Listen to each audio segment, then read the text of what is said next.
नमस्कार दोस्तों, कहानियों की श्रृंखला में आज सुनेंगे मालती जोशी जी की कहानी शर्मनाक।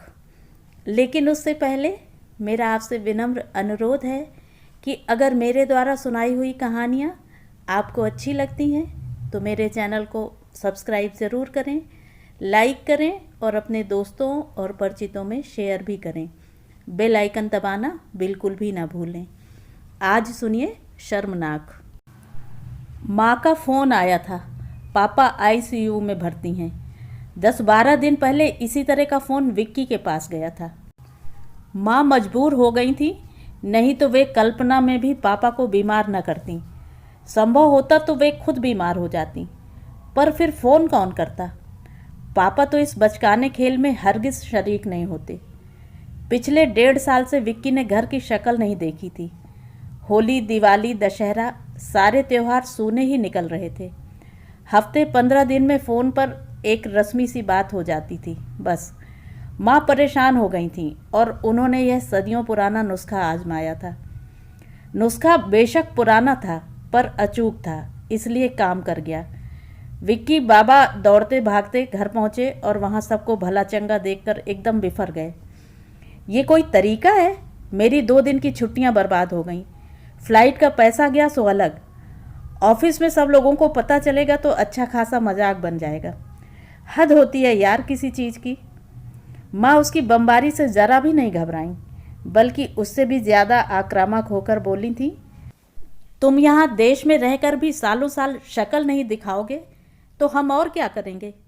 दूसरों के बच्चों को देखो, इंग्लैंड अमेरिका में रहते हैं, फिर भी साल में एक बार आकर माँ बाप से मिल जाते हैं। तुम्हारे लिए बम्बई से यहाँ आना पहाड़ हो गया। ऐसी कौन सी अनोखी नौकरी है तुम्हारी जो 4 दिन की छुट्टी भी नहीं देती। माँ जब सांस लेने के लिए थोड़ा रुकी तो पापा ने अपने शांत गंभीर तेवर में कहा था, देखो बेटा, यहाँ लड़की वालों का तांता लगा हुआ है। पता नहीं लोग कहाँ से किस किस की सिफारिश लेकर चले आ रहे हैं। मेरी मेज पर कुंडलियों और तस्वीरों का अंबार लग गया है। उन लोगों को जवाब भी देना पड़ता है। एक बार तुम्हारी राय पता चल जाए तो ठीक रहेगा। इस तरह सबको कब तक लटका कर रखा जा सकता है। माँ ने अंतिम सवाल दागा था, शादी भी करनी है कि नहीं, यही बता दो तो हमारी जान छूटे। उसके बाद विक्की भागा भागा मेरे पास भोपाल आया था। दीदी मुझे बचा लो प्लीज़, पापा के सामने मेरी थोड़ी सी पैरवी कर दो। मैं अपने मुंह से उन्हें यह सब नहीं बता पाऊँगा। कहीं दिल लगा बैठे हो क्या? विक्की ने नज़रें झुका ली थी। लगता है अपनी कास्ट की नहीं है, तभी ना इतना डर रहे हो। वो जो भी है, इतना जान लो कि हम बहुत आगे निकल आए हैं। अब पीछे लौटना नामुमकिन है। नो प्रॉब्लम यार, आजकल इंटरकास्ट शादियों का इतना हवा नहीं रह गया है। पता है, हम लोग महीने में कम से कम 5 शादियां अटेंड करते हैं। उनमें से मुश्किल से एक आध सजातियाँ होती हैं। दुनिया बहुत आगे निकल गई है भाई। जात पात आजकल कोई नहीं मानता, धर्म तो मानते हैं। धर्म? पल भर को मेरा खून ही जम गया। ये क्या कह रहा है विक्की? और इस मामले में मैं उसकी पैरवी कैसे करूँगी? माँ का सामना कैसे करेंगे? दीदी प्लीज़। विक्की के स्वर में याचना थी, करुणा थी। मैंने किसी तरह उसे सांत्वना दी, आश्वासन दिया और वह चला गया। इसके बाद जो पहला रविवार आया, मैं बच्चों को इन पर सौंपकर दिन भर के लिए इंदौर चली गई।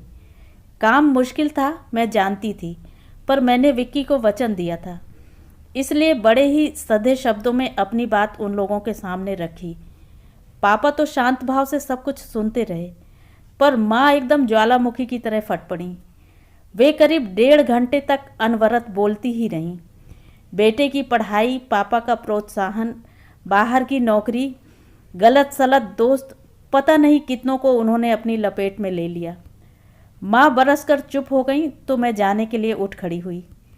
पापा उसी तरह गर्दन नीचे झुकाए बैठे ही रहे। चलते समय भी उन्होंने मेरी ओर नज़र उठाकर नहीं देखा। और आज माँ का फ़ोन आया था, पापा आईसीयू में भर्ती हैं। वैसे मुझे उसी दिन खटका हो गया था। माँ ने तो अपनी भड़ास निकाल दी थी, पर पापा सब कुछ भीतर ही भीतर पी गए थे। यही घुटन अब उनके जान की दुश्मन बन गई थी। हम दोनों बल्कि चारों दौड़े दौड़े इंदौर पहुँचे। खबर तो विक्की को भी कर दी गई थी, पर वही भेड़िया आया वाली बात हो रही थी। उसे ज़रा भी यकीन नहीं आया था। इस बीच माँ उसे भरपूर गालियाँ दे चुकी होंगी, मैं जानती थी, इसलिए वह बिदक गया था। आखिर इन्होंने कमान संभाली और बड़ी मुश्किल से उसे विश्वास दिलाया, वस्तु स्थिति समझाई। इन पर अविश्वास करने की वह सोच भी नहीं सकता था। चुपचाप चला आया। उसके आने तक पापा काफ़ी संभल गए थे।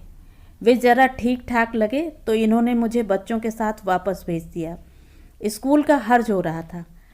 पापा के घर आने तक वे रुके रहे। फिर मरीज का भार विक्की को सौंपकर लौट आए। डॉक्टर के ओके कहने के बाद ही वह वापस गया। उसके बाद कभी मैं, कभी ये, कभी हम चारों महीना 15 दिन में इंदौर हो आते थे। पापा ठीक हो रहे थे। कम बोलने वाले पहले ही से थे, अब एकदम चुप हो गए थे। यही बात थोड़ा परेशान करने वाली थी। बाकी रिपोर्ट्स सब अच्छी ही थीं। उस दिन मैं अकेले ही गई थी। ये बार बार का जाना बहुत थकाने वाला होता था। उस दिन सोच भी रही थी, 4 महीने हो चले हैं अब। डॉक्टर अगर इजाज़त देंगे तो माँ पापा को अपने पास ही ले आऊँगी। उन्हें भी थोड़ा चेंज हो जाएगा, मेरे भी चक्कर बच जाएंगे। उस दिन दरवाज़ा विक्की ने ही खोला। मैं तो चौंक गई थी। तुम कब आए? पापा ठीक तो हैं ना? बिल्कुल ठीक हैं, मैं तो अपने काम से आया हूँ, उसने कहा। फिर ठीक है। मेरे तो सच्ची प्राण ही सूख गए थे, मैंने कहा। घर में एक आदमी बीमार होता है तो जैसे सारा घर बीमार हो जाता है। पापा की चिंता और पापा की तीमारदारी करते करते माँ मानसिक और शारीरिक रूप से एकदम लस्त हो गई थी। विक्की भी इस बार मुझे थोड़ा दुबला सा लगा। माँ का मूड लेकिन इस बार बहुत अच्छा था। मैंने उलाहना देते हुए कहा भी, माँ, मैं और तुम्हारे जमाई राजा तुम लोगों के हालचाल देखने बार बार आते रहे हैं, पर हमें देखकर तुम इतनी खुश कभी नहीं हुई। आज बेटा आया है तो तुम्हारी खुशी जैसे छलकी पड़ रही है। मैं खुश क्यों हूँ जानती हो? बेटा अब यहीं जॉब लेने की सोच रहा है। क्या? आश्चर्य से मेरा मुंह खुला का खुला रह गया। माँ, ये क्या गजब कर रही हो? तुम्हारी खुशी उसे कितनी महंगी पड़ेगी जानती हो? उसे कितना लॉस होगा इसका अंदाज़ा है? अरे 1000-2000 कम भी मिले तो क्या फ़र्क पड़ता है, लड़का अपने घर में तो रहेगा। 1000-2000? माँ, तुम किस दुनिया में रहती हो? इसी दुनिया में रहती हूँ, और यह भी जानती हूँ कि उस माया नगरी में पैसा मिलता भी है तो आधा मकान के किराए में चला जाता है, बाकी सवारी पर खर्च हो जाता है। सिर्फ पैसों की बात नहीं है माँ, करियर की भी है, मैंने कहना चाहा पर चुप रही। बहस करना व्यर्थ था। वैसे भी यह उन लोगों का अपना मसला था, मुझे बोलने का कोई हक नहीं था। खाना खाने के बाद माँ ने मुझे अपने कमरे में बुलवाया और 4-5 लड़कियों के फ़ोटो मेरे सामने रखकर बोली, लो पसंद करो। गोया लड़कियां न हुई साड़ियाँ हो गईं, लो पसंद करो। ये सब क्या है माँ? अरे 15-20 थे जिनमें से मैंने ये 5 चुने हैं। अब तुम अपनी पसंद बता दो। किस लिए? मैंने मोहल्ले वालों के लिए एक मैरिज ब्यूरो खोला है ना, उसके लिए। माँ गुस्से में होती हैं तो उनकी वाणी में और भी धार आ जाती है। विक्की से पूछ लिया है? मैंने सहमे स्वर में पूछा। उससे पूछे बिना यह सब उठा पटक करूँगी क्या मैं? मुझे पागल कुत्ते ने काटा है। वह मान गया है? हाँ, बड़ी मुश्किल से माना है। इतनी मिन्नत आरजू ठाकुर जी के दरबार में करती तो मुझे बैकुंठ मिल जाता। खैर, अब जो भी मिल रहा है वह भी कम नहीं है। उसने सब कुछ मुझ पर छोड़ दिया है। अब तुम भी अपनी पसंद बता दो। माँ, बहू तुम्हें लानी है, तुम पसंद करो। मुझे तो ये वाली बहुत पसंद आ रही है, उन्होंने एक फ़ोटो उठाते हुए कहा। नाम भी बड़ा प्यारा है, प्रियंका। और फिर वे बड़ी देर तक प्रियंका नामक उस सुकन्या के रूप गुण का बखान करती रहीं, उसके परिवार के बारे में बताती रहीं। मैं चुपचाप सुन रही थी, पर मेरी समझ में कुछ नहीं आ रहा था। मेरे कानों में विक्की का आर्त स्वर गूंज रहा था। हम लोग बहुत आगे निकल आए हैं दीदी, अब पीछे लौटना नामुमकिन है। दोपहर की चाय जानबूझकर मैंने बनाई। माँ और पापा को चाय देने के बाद अपना और विक्की का कप लेकर मैं उसके कमरे में चली गई। वह नए सिरे से अपना कमरा जमा रहा था। उसे चाय देकर मैं अपना कप लेकर उसके सामने बैठ गई। वह चुपचाप चाय पीता रहा। आखिर मैंने ही कहा, माँ तुम्हारे लिए लड़कियाँ देख रही हैं। वह कुछ नहीं बोला। माँ कह रही थी यह सब कुछ तुम्हारी रजामंदी से ही हो रहा है। मैं मजबूर था दीदी, माँ ने मुझे मजबूर कर दिया था। कैसे? उन्होंने मुझे पापा की तबीयत का वास्ता दिया। कहा कि अगर उन्हें कुछ हो गया तो मैं तुम्हें माफ़ नहीं करूँगी, मैं भी कुछ खा लूँगी। फिर तुम माँ बाप की चिता पर शान से अपनी गृहस्थी का ताजमहल खड़ा करना। आजकल वो बहुत ज़्यादा टीवी सीरियल्स देखने लगी हैं शायद, वैसे ही डायलॉग मार रही हैं। वह चुप रहा। लेकिन यह तो सरासर ब्लैकमेलिंग है, इमोशनल ब्लैकमेलिंग। अब जो भी है, और तुम्हारी शादी की खबर सुनकर उसने कुछ कर लिया तो? किसने? नाम तो उस दिन तुमने बताया नहीं था, बस बाकी सब बता दिया था। वह कुछ कह पाता इससे पहले माँ आंधी की तरह कमरे में दाखिल हुई। ये क्या गजब कर रही हो तुम? बड़ी मुश्किल से तो वो लड़का राह पर लगा था, उसे फिर से बहका रही हो। वो कोई छोटा बच्चा नहीं है जो मेरे बहकाने से बहक जाएगा। इस बीच मौका पाकर विक्की खिसक लिया था। मैं और माँ आमने सामने थे। माँ, ये सरासर अन्याय है। तो जरा उस लड़की के बारे में भी सोचो। वो मेरी जिम्मेदारी नहीं है, मैं सिर्फ अपने बेटे का भला बुरा सोचती हूँ। वह भी किसी की बेटी है। मान लो तुम्हारी अपनी ही बेटी होती, मेरी बेटी ऐसा काम न करती। कैसा काम? तुम्हारे बेटे ने भी तो किया है वैसा काम। आखिर तुम चाहती क्या हो? तुम्हें बाप के प्राणों की परवाह नहीं है, माँ की भावनाओं की कद्र नहीं है, खानदान की मान प्रतिष्ठा की चिंता नहीं है, और जाने कौन कहाँ की लड़की उसके लिए हलकान हो रही हो। मैंने कुछ कहना चाहा पर माँ के तेवर देखकर चुप ही रही, और जिसका पक्ष लेकर मैं लड़ना चाह रही थी उसने पहले ही हथियार डाल दिए थे। फिर कुछ कहने सुनने का मतलब ही क्या था। बस उस दिन यह सोच लिया कि अब मुझे यहाँ नहीं आना है। यथा समय विक्की की सगाई हो गई, बच्चों की परीक्षा का कारण मिल गया था तो मैं नहीं गई, इन्हें भेज दिया। फिर 2 महीने बाद शादी की तारीख भी निकल आई। मनोहार पत्रिका आई, कुमकुम पत्रिका आई, फ़ोन तो हर दूसरे तीसरे दिन आ ही रहे थे।